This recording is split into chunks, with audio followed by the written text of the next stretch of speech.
ইফতারিতে সবচেয়ে কমন একটা আইটেম হচ্ছে পেঁয়াজু।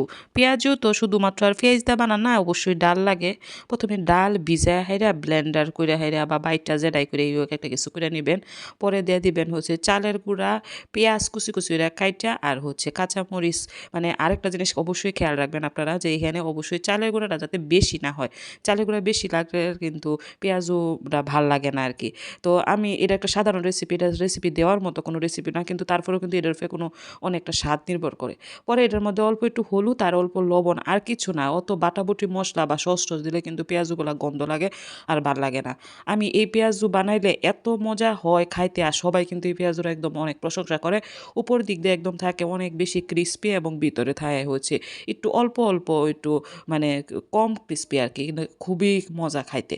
আর যদি অন্যরকম আরেকটা পেঁয়াজুর মানে রেসিপিও আমি আপনাদেরকে আর কয়েকদিন পর আরেকটা দিব আর কি। পরে এইভাবে সবগুলা পেঁয়াজও আবার আমি তেলে ভাইজা নিছি।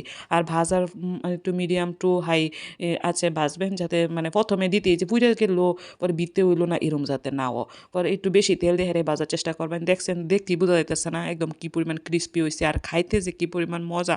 পেঁয়াজু তো সবাই বানায়, একদম কমন আইটেম, কিন্তু মজাদার পেঁয়াজু যে একবার কামড় দিলেই যে এটা আপনার আপনার নাম নিব এরকম পেঁয়াজও কিন্তু খুব কম মানুষই বানাতে পারে। অবশ্যই এভাবে ট্রাই করে দেখবেন।